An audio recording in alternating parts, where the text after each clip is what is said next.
Hello and welcome to my dungeon boss guide for the level 73 main scenario dungeon, Dohn Mheg. This dungeon is unlocked through the main scenario storyline and can be ran with your trusts or other players in the duty finder. As per usual, these videos go straight to the bosses themselves. So boss number 1. This is Thon, Lord of the Lingering Gaze. The fight has several abilities to be aware of. Firstly, Candy Cane. This is your tank buster for this fight, where the boss will actually bonk your tank for half of their health pretty much with a big hammer, so healers be on the lookout for this. Laughing Leap will mark a location to which the boss will jump to, where we get the following ability, Land's Blood Cast. This causes multiple small puddles to appear in the room. After a short duration, these small puddles will actually erupt into big explosions, bigger than their original small circle would indicate. For this, you are best then running a fair amount away from each circle. There's plenty of gaps between them.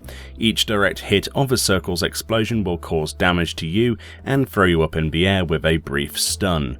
A succession of puddles and being stunned in them could kill you outright, so try to be on the move for this phase. Hydro Fall marks locations and then splashes water there, doing small damage. You can just simply move from these. A stack marker is present in this fight. Move to the middle of the room to split the damage with the stacked player. And apart from repeated Land's Blood puddles to run away from, more stack marker repeats and additional Candy Cane tank busters, that's pretty much all there is to this very simple fight, and it shouldn't pose too much of a threat. Alright, we're on to the second boss, Briar, the tree boss. This boss likes to use the ability Swinge. If you remember this one that's been on several bosses previously in other expansions, it's a completely backwards facing conal AoE from the back of the boss, after which you will then see the boss run off to an area and cast the ability Fodder. This will actually summon seedlings that are unattackable around the room, to which the boss will then cast Team Beer, which is a room-wide AoE pulse to heal through, and then 5 direct lines are drawn from the boss to those unattackable adds on the side of a room. Each player will need to stand in one of the beams individually. Obviously there are 4 players and 5 lines, so the boss will always be guaranteed at least 1 buff per cycle, and these buffs last for 9 minutes, so you could see quite a few stacks if your DPS is low. Each line that finishes its cast to the boss without a player stood in it will give the boss an extra stack of the powerful debuff called Growing. You will actually also gain this growing debuff by taking a beam yourself. Your physical size will increase per stack, and also the damage you deal and damage you take will be reduced. It's important then to not let the boss get any of these. Later into the fight you will see the ability Coiling Ivy. This ability will actually snare everyone in their current position with an attackable root add.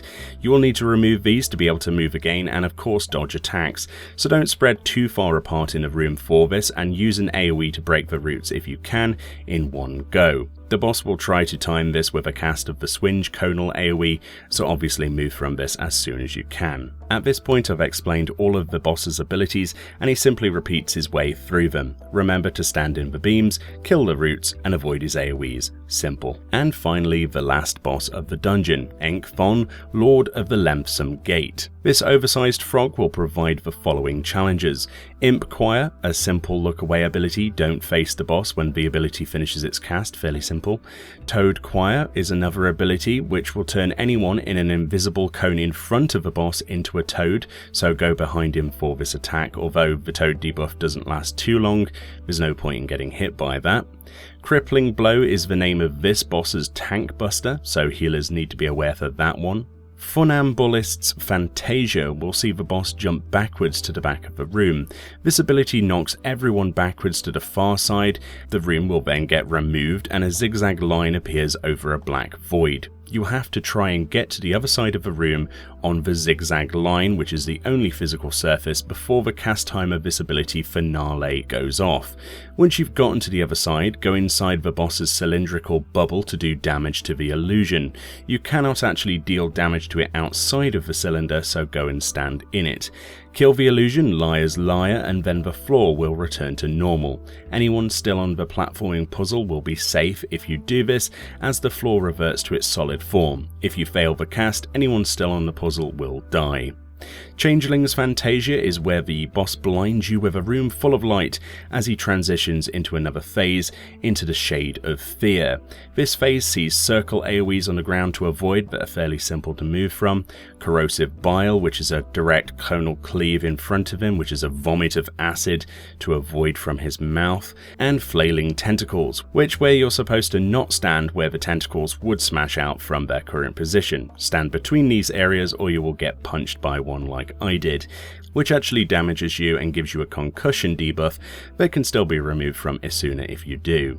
After a few rounds of those abilities, the boss will return to his normal frog form again, and we go back to abilities from earlier. Virtuosic Caprico is a room-wide AoE burst, which will actually place a damage over time debuff on everyone.